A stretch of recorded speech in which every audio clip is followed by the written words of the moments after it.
அனைவருக்கும் வணக்கம். இன்னைக்கு வீடியோக்குள்ள நான் கேவலமா கழி ஊத்த போறேன் சில நபர்கள. அதனால பார்க்கக்கூடாதுன்னு நெனைக்கிறவங்க இப்பவே தவிர்த்துக்கங்க. முக்கியமான விஷயமா நெறைய நம்ம பேச போறோம். சேனலுக்குள்ள வந்தவங்க லைக் அண்ட் சப்ஸ்கிரைப் பண்ணிட்டு உங்களோட கமெண்ட்ட மறக்காம கமெண்ட்ல சொல்லிட்டு போயிருங்க. இப்ப என்னன்னா முக்கியமான விஷயமா ரவி ஐபிஎஸ் முன்னாள் அதிகாரி ஐபிஎஸ் ஆன ரவி அவர்கள் ஒரு சர்வே ஒண்ண வெளியிட்டிருக்காரு. இது பார்த்தீங்கன்னா, அறிவாலயமே தீப்பிடிச்சு எரிஞ்சிட்டு இருக்கு அப்படின்னு சொல்லணும். அந்த மாதிரியான அவங்களுக்கு ஒரு பேரிடிய குடுக்கக்கூடிய ஒரு மோசமான சர்வே தமிழக வெற்றி கழகத்துக்கு ஒரு இனிப்பான செய்தியா குடுத்திருக்காரு. இப்ப இவர் குடுத்திருக்கிறாரு அப்படின்றதுக்காக இவர் கொடுத்திருக்கிறதெல்லாம் சரியாகுமா அப்படின்னு சில பேர் யோசிக்கிறாங்க. அதுக்கு நான் சில விளக்கங்கள் கொடுத்துட்றேன். 120 இடங்களை தமிழக வெற்றி கழகம் தட்டி தூக்கும் தனிப்பெரும்பான்மையோட விஜய் அவர்கள் ஆட்சி அமைக்கிறார் அப்படின்றது அவருடைய ஒரு கருத்தா இருக்கு. இது ஒரு பக்கம் இருக்கட்டும். இப்ப பாத்தீங்கன்னா இவங்க எப்படி இந்த சர்வே எடுத்திருக்காங்க அப்படின்றது இப்ப பெரிய பெரிய நிறுவனங்கள் அவங்களோட வேலையாட்களை வச்சு பணியாட்களை வச்சு ஆன்லைன் மூலியமா இல்ல நடந்தோ எத்தனையோ சும்மா நம்மள்ட்ட வந்து காட்டணும் அப்படின்றதுக்காக ஒரு கருத்து கணிப்பு கருத்து திணிப்பு கடுப்பு கணிப்பு அப்படின்ற மாதிரிலாம் சொன்னாங்க. நம்மளும் அதை நம்பணும். இருக்கட்டும். இப்ப ரவி அவர்கள் வந்து ஒரு முழு விளக்கம் கொடுத்திருக்காங்க. முன்னாள் போலீஸ் அதிகாரிகள், ஐபிஎஸ் அதிகாரிகள், ஐஏஎஸ் அதிகாரிகள் இந்த மாதிரி அவங்களுக்குன்னு இருக்கிற ஒரு வட்டத்துல ஒரு ஆள் 100 நபரை சந்திக்க வேண்டும். அந்த 100 நபர்கள் வந்து புதிய ஜென்சி வாக்காளர்களா பாதி பேர் இருக்கணும், பாதி பேர் நடுத்தர வயது உரியவராக இருக்கணும், பாதி பேர் வயசானவங்களா இருக்கணும், முக்காவாசி பேர் பெண்களா இருக்கணும். இப்படி கணக்கு பண்ணி அவங்க எடுத்திருக்காங்க. இப்படி எடுக்கும்போது பாத்தீங்கன்னா கிட்டத்தட்ட 2,34,000 பேர்கிட்ட கேட்ட அந்த எக்ஸிட் போலுக்கும் எக்ஸிட் போல் அப்படின்றது பாத்தீங்கன்னா 234 தொகுதிகளும் எடுத்து முடிச்சிருக்காங்க. இது வந்து முழுக்க முழுக்க 120 இடங்களை தமிழக வெற்றி கழகம் தட்டி தூக்கும். 41% குறையாம தமிழக வெற்றி கழகம் ஓட்டு வங்கி இருக்கு அப்படின்ற ஒரு விஷயத்தை சொல்லியிருக்காரு. இப்போ வந்து திமுகவுக்கு சாதகமா இந்த ஒரு மேட்டர் வந்திருந்தாலோ அதிமுகவுக்கு சாதகமா இந்த மேட்டர் வந்திருந்தாலோ கண்டிப்பா அவரை கொண்டாடி தீர்த்திருப்பாங்க. ஆனா நேத்து என்னமோ அவர் சொன்ன விஷயம் பாத்தீங்கன்னா உண்மையை சொல்லிட்டாரு. டிவிக்கு இவ்வளவு ஆதரவு இருக்குங்க அப்படின்ற உண்மையை சொன்னதுக்கு அப்புறமா பூரா பாத்தீங்கன்னா நேத்துல இருந்து சமூக வலைதளங்கள்ல அவர் ஒரு ஐபிஎஸ் அதிகாரின்னு கூட பார்க்காம திமுக காரங்க அவரை போட்டு வறுத்து எடுத்துக்கிட்டு இருக்காங்க. இது ஒரு விஷயமா இருக்கு. ஆனா அவர் சொன்னதுதான் உண்மை. இன்னைக்கு அதுதான் ஆக்சிஸ் இந்தியா நிறுவனத்தோட கருத்து கணிப்போட முழு சதவீதமா ஒத்து போகுது. அப்ப மித்த இருக்கிற கம்பெனிகள் பூரா காசை வாங்கிட்டு பேசுறாங்க அப்படின்றது தெள்ள தெளிவா தெரிஞ்சு போச்சு. இதை நம்ம பேசவே வேணாம். அதை நம்ம அப்படியே ஒதுக்கிடுவோம். இன்னும் கரெக்டா இப்ப இந்த வீடியோ 8 மணிக்கு நீங்க பாக்குறீங்க அப்படின்னா 24 மணி நேரம் மட்டுமே. அதனால நம்ம அதை பத்தி கவலைப்பட வேணாம். அது ஒரு பக்கம் இருக்கட்டும். இப்ப விஜய் அவர்களுடைய வேளாங்கண்ணி பயணத்துக்கு வருவோம். இன்னைக்கு வேளாங்கண்ணி பயணத்தை வந்து விஜய் அவர்கள் ரத்து பண்ணியிருக்காங்க. இதுக்கான காரணத்தை நான் நேற்று வீடியோவில் சொல்லிட்டேன். வேளாங்கண்ணியிலிருந்து வந்த காவல்துறை அதிகாரிகளின் ஒரு ஃபோன் கால் இங்கே வந்து பாதுகாப்பு ரொம்ப குறைபாடாக இருக்குது. ஏன்னா நாங்கள்லாம் தேர்தல் பணியில் இருக்கோம். இதனால எங்களால் பாதுகாப்பு கொடுக்க முடியாது. கட்டுக்கடங்காத கூட்டம் இருக்குது. இவ்வளோ விஷயங்கள். இது போக பார்த்தீங்கன்னா தமிழக வெற்றி கழக சார்பிலிருந்து ஆல்ரெடி வந்து வேளாங்கண்ணி அந்த அவங்களோட அந்த பாதிரியார்கள் இவங்களுக்குலாம் வந்து மேலதிகாரியாக இருக்கிறவங்க அந்த சர்ச்சில் இருக்கிறவங்களுக்கு முக்கியமானவங்களுக்கு கால் போயிடுச்சு. விஜய் அவர்கள் வரல அப்படின்னு. இது பார்த்தீங்கன்னா திருப்பலி அப்படின்ற ஒரு அந்த அவங்க சாமி கும்பிடுறது வர்றதுக்கு கொஞ்ச நேரத்துக்கு முன்னாடி மைக்லயும் அனௌன்ஸ் பண்ணிட்டாங்க. சில நபர்கள் வந்து டிவிகே காரங்க அங்க கூடியிருந்தவங்க கலைஞ்சும் போயிட்டாங்க. இதுக்கு முன்னாடி பாத்தீங்கன்னா விஜய் அவர்கள் வராரு அப்படின்றதுக்காக கூட்டம் இருக்கதான் செஞ்சுச்சு. ஆனா அவர் வரல அப்படின்னோடனே ஆட்டோமேட்டிக்கா கலைஞ்சு போயிட்டாங்க. இது நம்ம நேற்று பார்த்த நியூஸ்.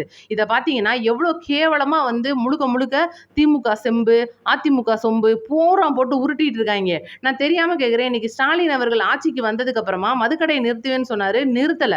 அதை எவனாவது கேட்டீங்களா? உங்களுக்கு எல்லாம் தில்லு இருக்கா? அடுத்து பார்த்தீங்கன்னா பாலியல் குற்றங்களை வந்து இல்லாத தமிழ்நாடு ஆக்குவோம்னு சொன்னாரு. ஆக்குனாரா?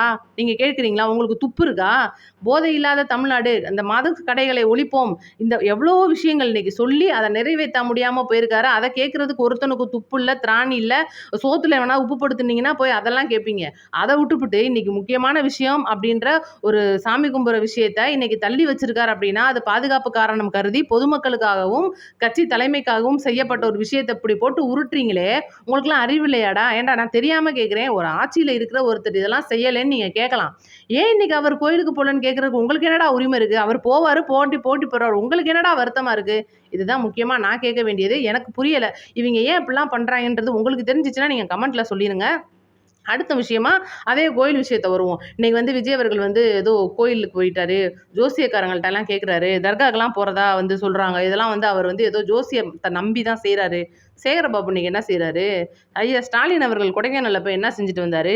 ஐயா ஸ்டாலின் அவர்கள் பொண்டாட்டி அம்மா நம்ம துர்கா ஸ்டாலின் அவர்கள் என்ன பண்ணாங்க?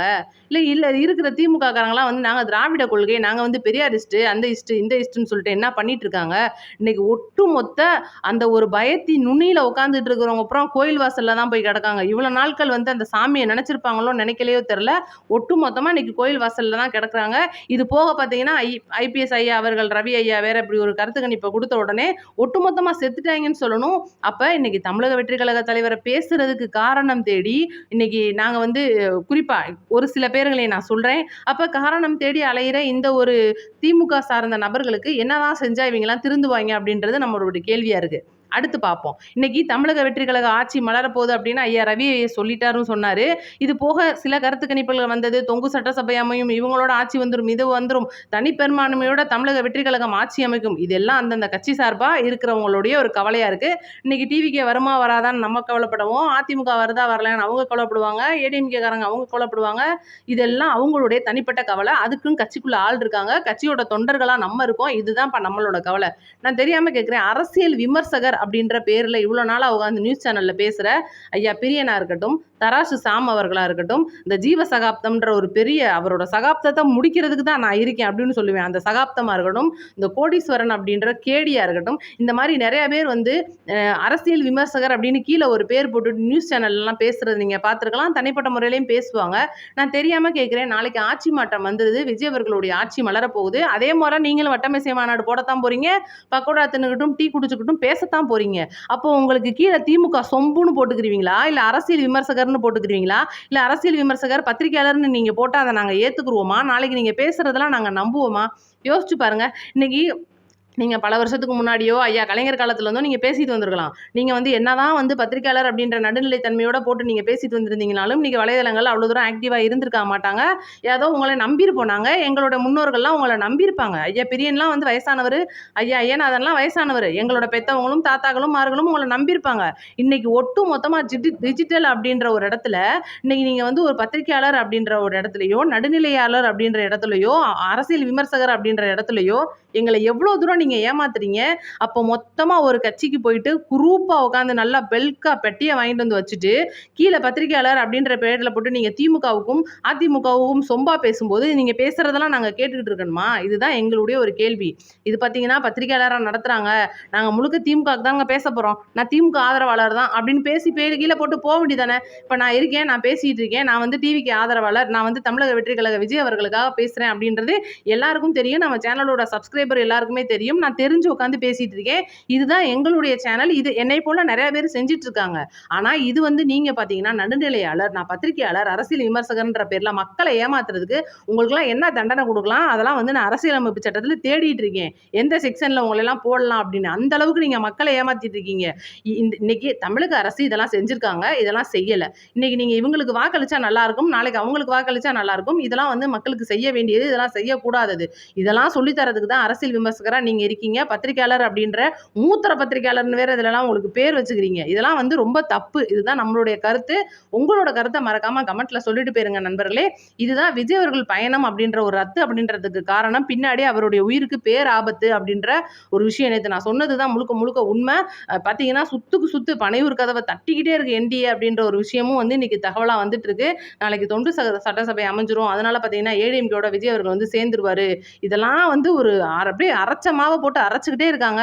இதுக்கெல்லாம் எந்த விதத்திலையும் துளி அளவு கூட வாய்ப்பு கிடையாது அப்படின்றது தான் உண்மை. நீங்க வந்து யாரையும் நம்பி ஏமாறாதீங்க. வெறும் 24 மணி நேரம் அப்படின்றதுக்குள்ள போயிடும். அதை விட ரொம்ப முக்கியமா டீனேஜ்ல இருக்கிற குழந்தைங்களை வீட்டில் பத்திரமா வச்சுக்கோங்க. ஏன் அப்படின்னா நேத்துல இருந்து இவங்க நம்மளை போட்டு அறுத்துக்கிட்டு இருக்காங்க. ஏன்னா குழந்தைங்க வந்து இப்படி மனநலம் பாதிக்கப்படும், இவங்க வந்து தமிழக வெற்றி கழகம் வந்து ஏதோ ஒரு தப்பான முடிவு வந்துருச்சுன்னா அந்த குழந்தைங்கள்லாம் வந்து தப்பா முடிவு பண்ணிடுவாங்க, அதனால அவங்களுக்கு மனநலம் பாதிச்சுன்னு சொல்லிட்டு அவங்களுக்குள்ளேயே மனநலம் பாதிச்சு திரிஞ்சிட்டு இருக்காங்க. அதனால நீங்க எதையுமே நம்பாதீங்க.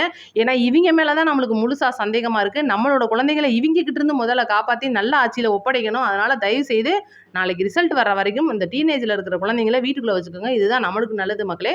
அடுத்தடுத்த வீடியோல உடனே வந்துடுறவங்களுக்கு நோட்டிபிகேஷன் ஆன் பண்ணி வைங்க. சேனலை லைக் அண்ட் சப்ஸ்கிரைப் பண்ணிடுங்க. நன்றி, வணக்கம்.